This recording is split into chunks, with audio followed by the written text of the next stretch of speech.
back again to execute another assault on your ears, your brains, with the rantings and ravings of this time two lunatics. Red and myself discuss some things that some people may think don't need to be discussed. We think that they should, and it would be a travesty if we hadn't done so. In this recording, you'll hear two victims of their own behavior where they accidentally intimidate customer service personnel. Anyway, it's an accident. It's all in good fun. We try to laugh at stuff here.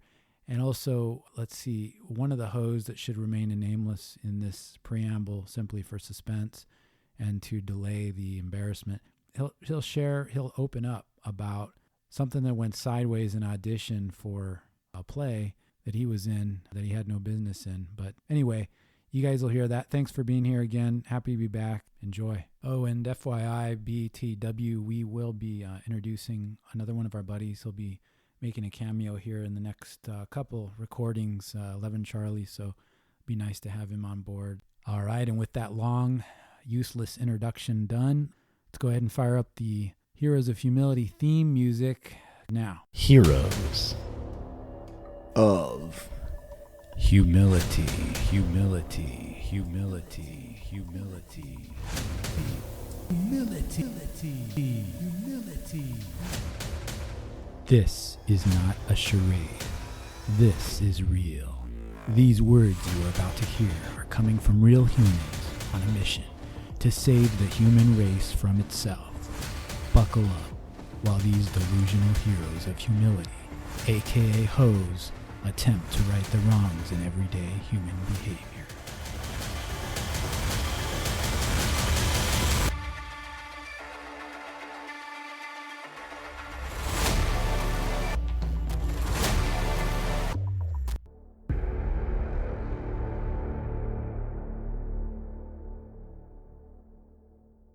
Welcome back, ladies and gentlemen. This is Heroes of Humility. You're listening to the sultry sounds of one Pierce. Don't worry about the last name, but I'm here with Red. Yo, what's going Red. on? Yeah, we've been working on the sound for 20 minutes, dude. I don't know that my microphone sounds are correct, and there's a little lag in the sound. This is all going to have to be cut. Oh, How are you doing, man?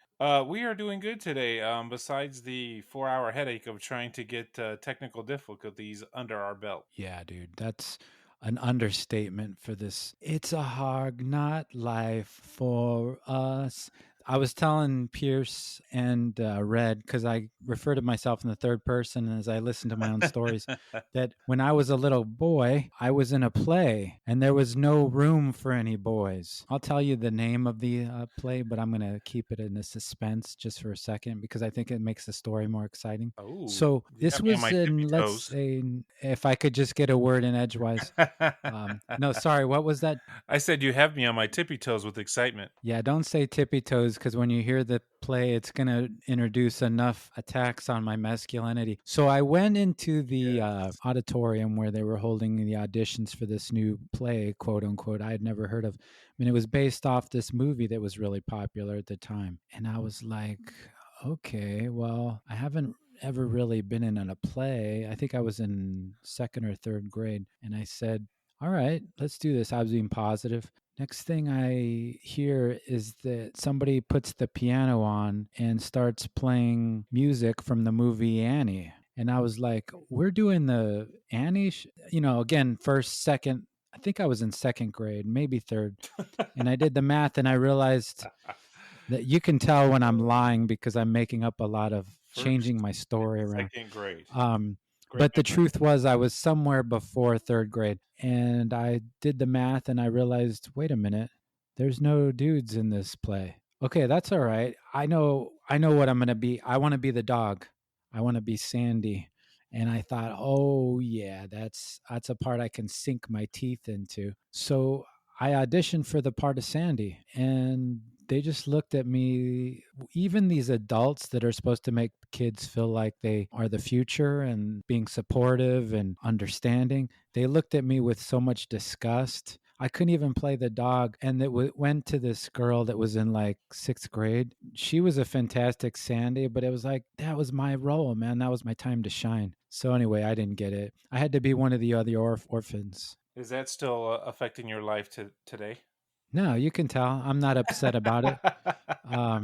I remember looking out into the audience. We played on a huge stage, but there wasn't a dry eye in the auditorium and in the theater. And I looked out and I saw my dad. My dad used to wear a cowboy hat. He was kind of a John Wayne type. I don't want to hype him too much, but he was a stud. And I looked at him and he looked at his son, one of the young orphan girls in the play Annie, Named Sandy. and he said, Every I father's could dream. see, I could see with his eyes. He was so proud of me. And I just thought, wow, I think I could do this. Are you And you know sure what? I that was embraced it. are you sure that was a proud look? It was. Okay. My mom and dad stood up and they were just so excited. And I sang my heart out. The sun'll come out tomorrow. Is that how it goes? Dude, I know every word to that song. It'll make you cry, dude. When you listen, if you pay attention to the words, I've been talking too long, man. Appreciate you coming back on Saturday to do this recording. What time did you get up this morning? Oh, you got up at 9:30, but I went to bed at 2. Wow. I went to bed at 1 a.m. and I got up at 6:30 because the Brandonator, who's also one of the OG hoes, wanted to go to a car show that started at 7 a.m. I don't know And what kind of ridiculousness that is at 7 a.m. on a Saturday unless you're getting paid. I really like my bro Brandon, so I had to support him. He was sponsoring it. Oh, he's running Cars and Coffee? Yeah, he was running it, and it wasn't too far. I'd say it was about a half hour from my domicile. Oh, so it's actually a decent little drive then. Yeah, I don't usually drive my car that far, ladies and gentlemen, because dust or particulate in the air might hit. Something could happen. A bird, I've thought about driving around with a shotgun in case there's a bird that comes within my sector.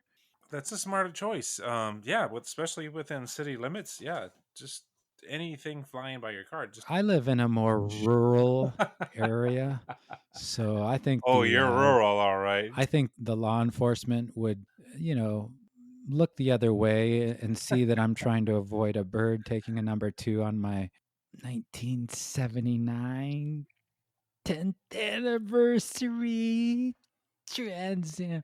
So anyway, but it was a kind of a scary ride in the cold too. The front of your car, the 79 Trans Am was made out of a foam material. They thought that that would be a clever way to absorb impact. It's ridiculous because the material expands and contracts so easily with the temperature and it's not good for it. It'll get a little hairline fractures or spiders in the paint. So I don't like driving it when it's that cold. No, that's good to know. Yeah, that keeps our listening audience up to date on the status of your front end. I appreciate throwing a word in once in a while, so it sounds like I'm talking to somebody else. I feel like I've been going on and on. Yeah, I caught the sexual innuendo about my front end, Oh yeah, your but front end, buddy. anyway, dude, we unfortunately because this took us so much time, we don't even have a topic. We're just talking at this point, and we've got about another 12 minutes until we both have to go. So Oh, this will just be just, a little taste oh yeah, just a of tickle. misery for people to listen to until we come back and do a full recording. This is probably the worst Heroes of Humility recording of all time, and that's saying something. That's saying something, dude. That's pretty bad. I do want to say so. On the beginnings of our shows, we usually try to cover an embarrassing topic, something that's happened to us or that we've seen happen to another victim. And we like to document this so that the listening audience can laugh at something or even gain some insight. That's something we'll just do real quick. Next week, hopefully, we'll get this squared away. What do you say, Red? Have you had something embarrassing happen lately? Something that you wouldn't want people to listen to? You don't have to worry about it here because nobody listens to this podcast. So feel free to really open the You floodgates of know, embarrassment. I don't know why.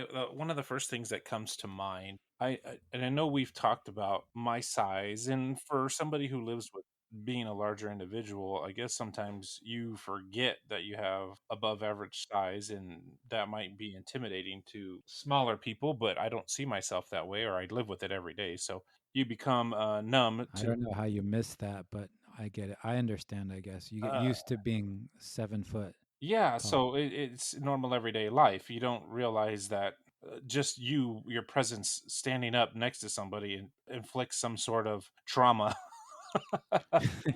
But You're very docile too. You don't ever try to be intimidating or assertive with people. You're very calm and polite. but so simple thing, going out with a family, we happen to stop by at, for our listening, we're not getting any sponsorship from it, but we stopped at In and Out and to grab a hamburger, right? And the one good thing about In and Out, I will say, is their customer service is usually probably better than most fast food places. That's, of course, my opinion.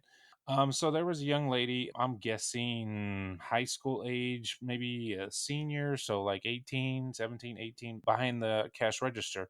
And it wasn't extremely busy, but my son told my wife his order. My wife ordered for him. She ordered for herself, and then it came to me. So I ordered my hamburger and combo, whatever. And so she was repeating the order back to me. And then all of a sudden, she realized that as I paid, the receipt didn't print. And so the printer was out of paper. So not a big deal. She's like she told me to hold on for a second. And I was just standing there. I wasn't like, again, we weren't in a rush. I wasn't like it was a lunch work, or I wasn't on a time frame crunch. In any event, I'm standing there and she's going down to the little box full of little paper rolls, and she's coming up and she's trying to get that paper roll, that laser printed paper roll, into the printer. And I'm not huffing and puffing. I'm not saying anything at this point. See, and she's obviously now frazzled and nervous. And I start telling her, I'm like, because I see her behavior, and I said, if you can just tell me my order number, I don't need to have the receipt and give you a little more time. And she, oh no, I got this, I'll see if I can. It's almost there. It's almost there. Well, she was, fiddling with it, and all of a sudden, she just turned away, broke down crying, Oh my gosh. and walked away from the register towards the inside of the kitchen, and Ah, I'm standing there like, oh, like what happened? And yeah. all of a sudden, like an older individual, probably the manager, was a whopping 20 years old, comes over and was like, hey, sir, is everything okay? And I go, yeah, she took our order and the printer ran out of paper, and she was just having trouble with it, and I was just asking her, I don't need my receipt. She knows the number, so when they call our order, I can just come up and grab it. Was he, did he have both his hands where you could see them, or where was one of them pushing a button?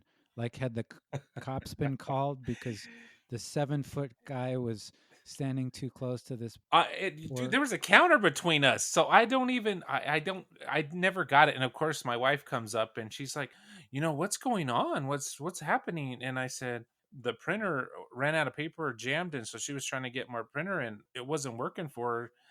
And I think she got stressed out and started crying and kind of walked off. I said, I hope everything's okay. And then, they took care of her. My wife and I walked to try to go get a seat and just wait for the order. And my wife is like, what happened? So I tell her the story, and my wife was like, well, you just don't realize how you come across to people. And I said, Mm. what do you mean? She goes, I said, you heard me order. I wasn't being mean. I wasn't yelling or anything like that. I wasn't being impatient. She just goes, well, you don't realize how you look to other people. You had your arms crossed because you were kind of waiting there, and just looking at her, like I was just trying to look at her putting the paper in the printer thing, and the girl got frazzled. And I felt embarrassed because I don't see myself that way. And it was just kind of like, oh man, I completely unintentional. And I when I even left, I said, I never saw that cashier back. I said, I hope everything was okay. I said, I think she might be Traumatized. stressed out. And I felt bad. I felt like I would never want to intentionally do that to anybody, especially, like, here it looks like I'm this big mean guy yelling at this poor teenage girl who's just trying to make some money on the side. Maybe it was more of the situation, but I think what happens, and I've been with you in customer service scenarios, that you're polite, you're docile, but you're deliberate. And sometimes I want to say maybe younger people, sometimes that are just starting out in these jobs, they already have a little bit of discomfort in their just starting to gain experience with how to deal with people when things don't go right, or things don't go smoothly, or just communicating with people, things that are done typically without thought on the phone or with social media. But now that they're engaged in a real life scenario with somebody, I had an experience like that. And I wondered if that's what it was. People have just gotten so locked in and used to dealing with exchanges over their phone that when they go get a job for the first time, it's a much different experience. Plus, you're 7 foot.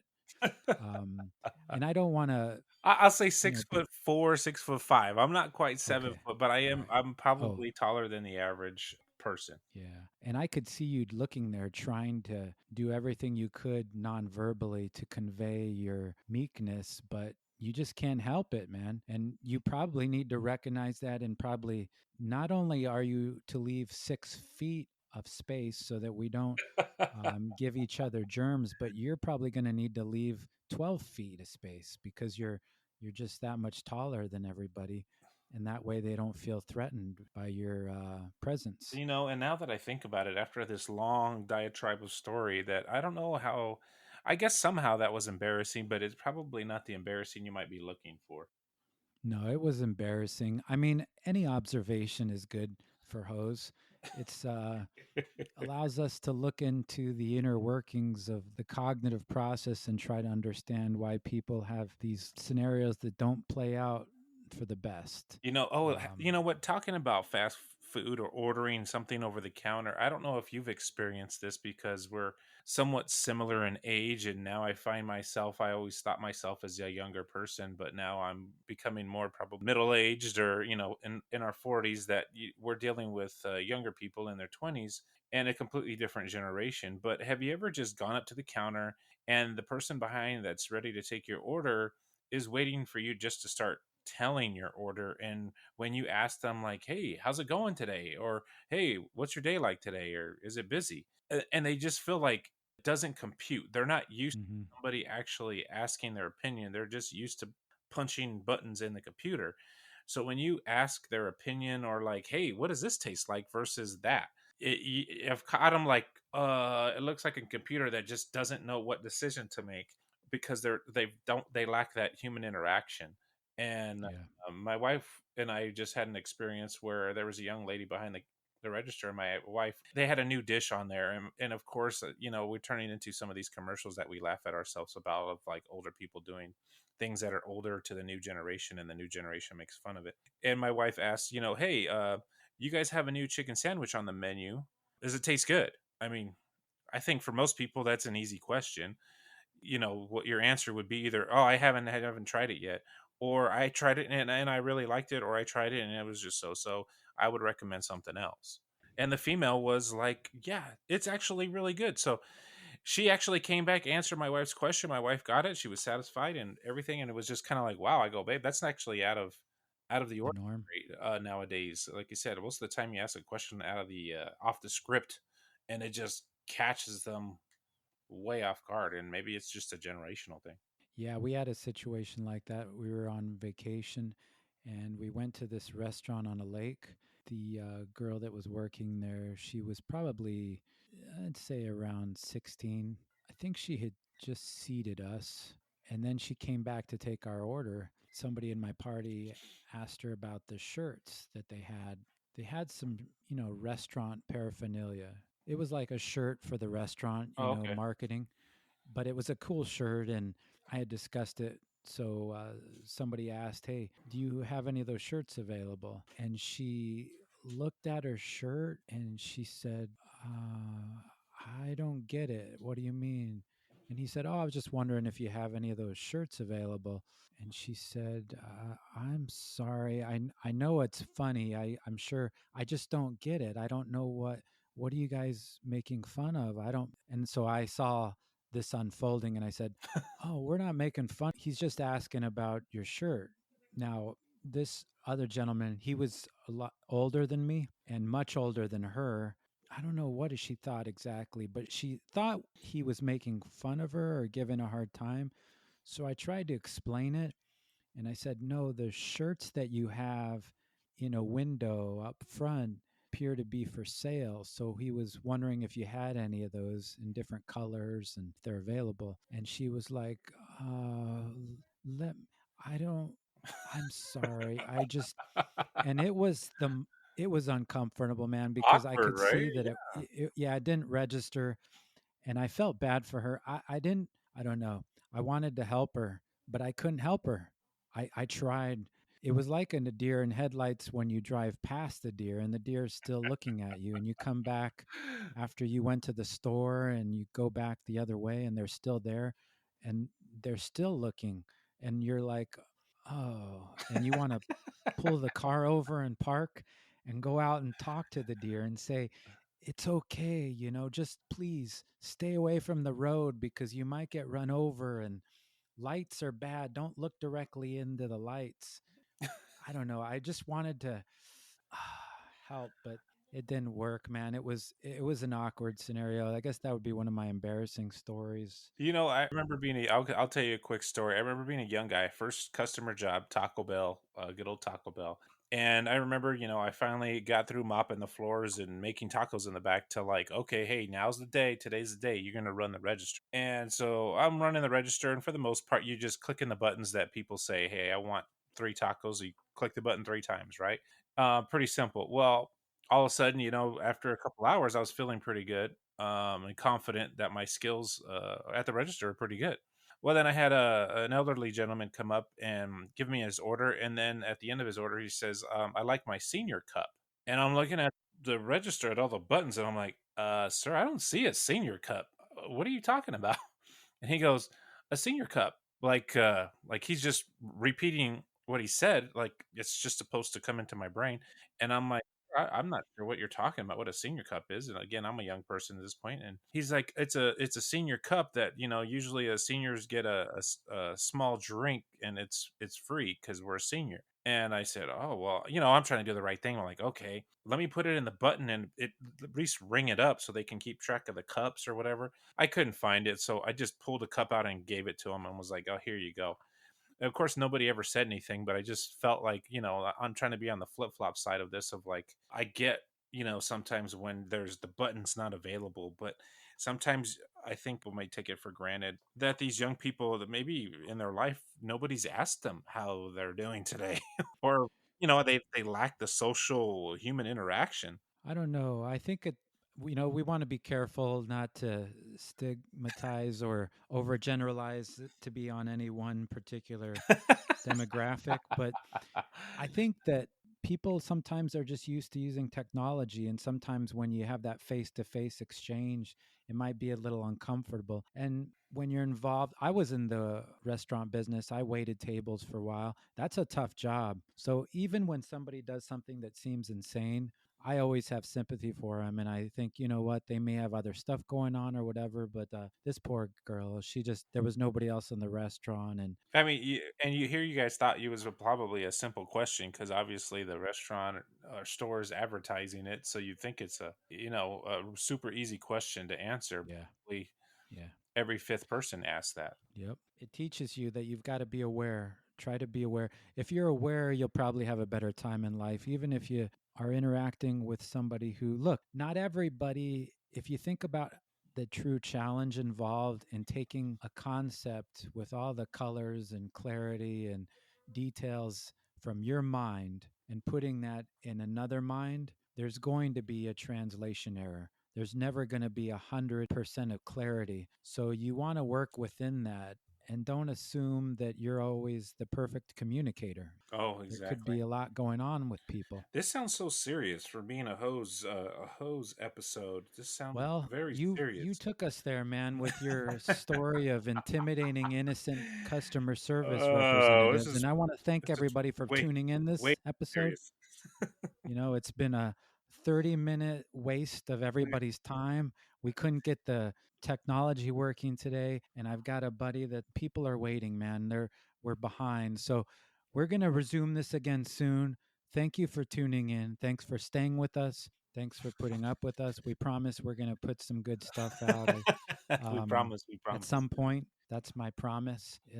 Look, it's free. And by the way, we don't make you listen to commercials on Heroes of Humility. we dig down deep into our pockets and we want to make this thing happen so that it brings a little bit of joy to people and makes somebody laugh, honestly. I don't think we accomplished that today. Well, then we haven't done anything. So thanks for nothing, Red. Once again, I You got it. appreciate your time. We'll be back with more Heroes of Humility time savers, efficient ways of spending your time. You got it. Take care of yourself. We'll talk again soon. Be kind.